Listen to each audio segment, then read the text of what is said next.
ومن يتق الله يجعل له مخرجا ويرزقه من حيث لا يحتسب যে ব্যক্তি আল্লাহকে ভয় করে আল্লাহ বলেন এই ব্যক্তিকে আমি দুনিয়ার মধ্যে তার দুনিয়ার জন্য ঝামেলা এবং বিপদ মুসিবত আছে আমি আল্লাহ নিজে হাতে সেখান থেকে তাকে আমি উদ্ধার করব সুবহানাল্লাহ। দুনিয়ার মধ্যে মানুষ যত রকমের বিপদে পড়তে পারে বলে সমস্ত বিপদ থেকে আমি আল্লাহ নিজ হাতে তাকে সেখান থেকে বের করার ব্যবস্থা করে দেব সুবহানাল্লাহ। আর সব থেকে বড় যে উপকারিতা আল্লাহ বলেন যার জন্য আমাদের দুনিয়ার জীবনে 24 ঘন্টার ফিকির রিজিকের জন্য আমাদের সারাটা জীবন ধরে আমাদের কষ্ট পেতে হয়।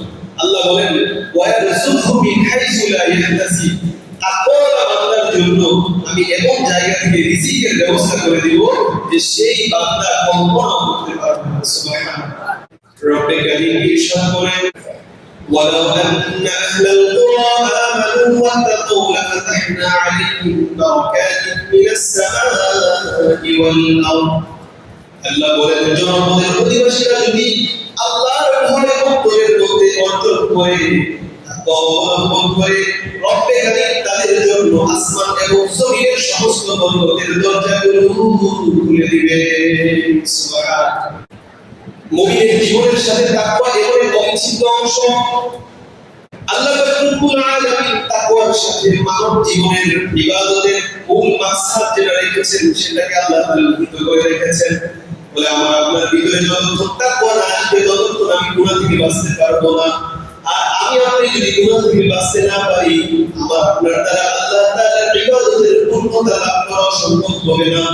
আল্লাহ রব্বুল আলামিন কোরআনে পাক নাযিল করেছেন তাকওয়াওয়ালাদের হেদায়েতের জন্য। কোরআনের শুরুতে আল্লাহ ইরশাদ করছেন হুদাল লিল মুত্তাকিন এই কোরআন আমি তাকওয়াওয়ালাদের প্রত্যেকের জন্য নাযিল করেছি।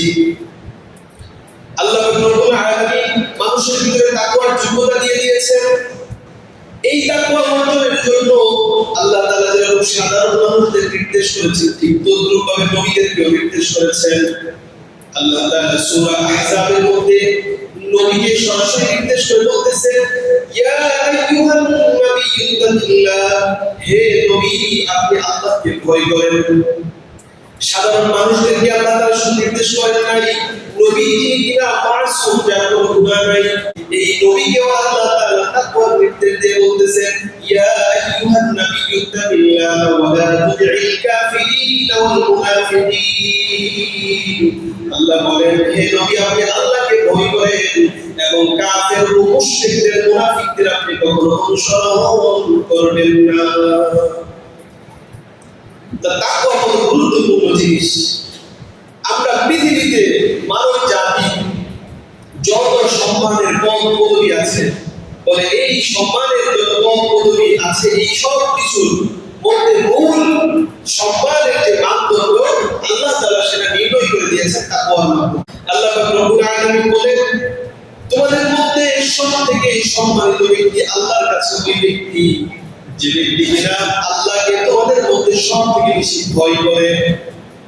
তাকওয়ালাদের ফজিলতের মধ্যে আল্লাহ পাক রব্বুল আলামিন সূরা ইউনূসের মধ্যে বলেছেন মানুষ ইমানদারেরা আল্লাহর বন্ধু হয়ে যাবে এমন বন্ধু। আল্লাহ বলেন আলা ইন্না আউলিয়া আল্লাহি লা খাউফুন আলাইহিম ওয়া লা হুম ইয়াহজানুন হে আমার বান্দারা যারা কিনা আমার ওলি আমার বন্ধু তাদের দুনিয়াতে কোনো চিন্তা নাই আখিরাতে কোনো পেরেশানি নাই। তবে আল্লাহ রব্বুল আলামিন বলতেছেন আমার বন্ধু কারা হবে আমার বন্ধু হওয়ার জন্য দুইটা গুণ লাগবে আল্লাযীনা আমানু ওয়া কানু ইয়াত্তাকুন। এক নাম্বার গুণ হলো ঈমানের গুণ, দুই নাম্বার গুণ হলো তাকওয়ার গুণ। হাকিমুল উম্মাহ মুজাদ্দিদুল মিল্লাত শাহ আশরাফুল থানভী রাহিমাহুল্লাহ তাআলা বলেন আল্লাহ পাকের বহুত বড় ফজল তিনি নিজ অনুগ্রহে আমাদেরকে ঈমান দিয়ে দুনিয়াতে পাঠাইছেন, মুসলিম পরিবারের মধ্যে পাঠাইছেন। আমি আপনি আল্লাহর কাছে না চাইও মুমিন হইছি। এখন আমাদের মধ্যে শুধুমাত্র ঈমানের সাথে এই তাকওয়ার গুণটা যদি অর্জন করতে পারি আল্লাহর পক্ষ থেকে আমি আপনিও আল্লাহর বন্ধু হিসেবে ঘোষিত হয়ে যাব। সুবহানাল্লাহ। শুধু তাকওয়ার গুণ আর এই তাকওয়া অর্জনের জন্য আল্লাহ তাআলা এই রমজান দিলেন। এই তাকওয়া অর্জনের জন্য আল্লাহ তাআলা কোরআন দিলেন। এই তাকওয়া অর্জনের জন্য আল্লাহ তাআলা তাকওয়াদের সহচর্য অবলম্বন করার জন্য নির্দেশ করেছেন। রব্বে কারীম ইরশাদ করেন, ইয়া আইয়ুহাল্লাযীনা আমানু তাকুল্লাহা হাক্কা তুকাতিহ। কেমন তাকওয়া অর্জন করব? আল্লাহ বলেন, আমানু তাকুল্লাহ, আল্লাহকে ভয় করো, হাক্কা তুকাতিহ, এমন ভাবে যেমন ভাবে ভয় করা উচিত। এবং এর সাথে আল্লাহ বলেছেন, ওয়ালা তামুতুন্না ইল্লা ওয়া আনতুম মুসলিমুন, তোমরা মুসলমান হওয়া ছাড়া যেন মৃত্যুবরণ না করো। লা তামুতুন্না, তোমরা মৃত্যুবরণ করবে না মুসলমান হওয়া ছাড়া। তাকওয়া অবলম্বনের কথা আগে বললেন, তারপর বললেন মুসলমান হওয়ার কথা। তার মানে হলো আমার আপনার ভিতরে যদি তাকওয়ার গুণ এসে যায়, আমি আপনি পরিপূর্ণ আল্লাহর কাছে মুমিন হিসেবে, মুসলিম হিসেবে পরিগণিত হয়ে যাই। আল্লাহ তাআলা এই তাকওয়া অর্জনের জন্য বিশেষভাবে রমজানুল মুবারক দিলেন। কতটুকু তাকওয়া অর্জন হলো আমি আপনি কি করব? এই বিচার বিশ্লেষণ এখন করব। আর রমজানুল মুবারক শেষ হয়ে যাওয়ার পরে তাকওয়ার চর্চা আমার আপনার ভিতরে জারি রাখার জন্য আল্লাহ তাআলা ইরশাদ করছেন, ইয়া আইয়ুহাল্লাযীনা আমানু তাকুল্লাহা ওয়া কুনু মা'আস সাদিকিন। আল্লাহ বলেন, হে ঈমানদাররা, তোমরা তাকওয়া অবলম্বন করো। আর কিভাবে তাকওয়া অবলম্বন করবা? আল্লাহ তাআলা সেই পদ্ধতি বলে দিচ্ছেন, কুনু মা'আস সাদিকিন। আল্লাহ তাআলার পেয়ারা, আল্লাহ তাআলার প্রিয় এবং তাকওয়াওয়ালা সাদিকিন বান্দাদের সহচর্য অবলম্বন করো। সুবহানাল্লাহ। আল্লাহ তাআলা শুধু নির্দেশ দিয়ে ক্ষান্ত রাখেন। আরেকটা উদাহরণ দিয়ে আমি শেষ করব আজকের আলোচনা। সহবতের মাধ্যমে যে তাকওয়া অর্জন হয়, আমাদের মধ্যে পৃথিবীতে মানব জাতির মধ্যে সবথেকে বড় তাকওয়া ওয়ালা ছিল আমাদের নবী হযরত মুহাম্মদ সাল্লাল্লাহু আলাইহি ওয়াসাল্লাম। নবী সাল্লাল্লাহু আলাইহি ওয়াসাল্লামের সহবতে থাইকা পৃথিবীতে সবথেকে নিকৃষ্ট জাতি আইয়ামে জাহিলিয়াতের সেই মানুষগুলো ছিল, নবীজির আগের মানুষগুলো। এই মানুষগুলো নবী সাল্লাল্লাহু আলাইহি ওয়াসাল্লামের সহবতে থাইকা পৃথিবীতে এমন সোনার মানুষে পরিণত হয়েছেন, কিয়ামত পর্যন্ত এরকম মানুষ পৃথিবী আর কখনো দেখবে না। আর তারা হলো সাহাবায়ে কেরাম। তারা কারা? সাহাবায়ে কেরাম, যাদেরকে আল্লাহ তাআলা আমাদের জন্য সত্যের মাপকাঠি বানাইছেন। কি বানাইছেন? সত্যের মাপকাঠি। কেমন বানাইছেন? আল্লাহ তাআলা বলেন তাদের ব্যাপারে, হে ঈমানদারেরা, আমিনু কামা আমানান নাস, তোমরা ঈমান আনো যেমন ভাবে এই মানুষগুলো ঈমান এনেছে।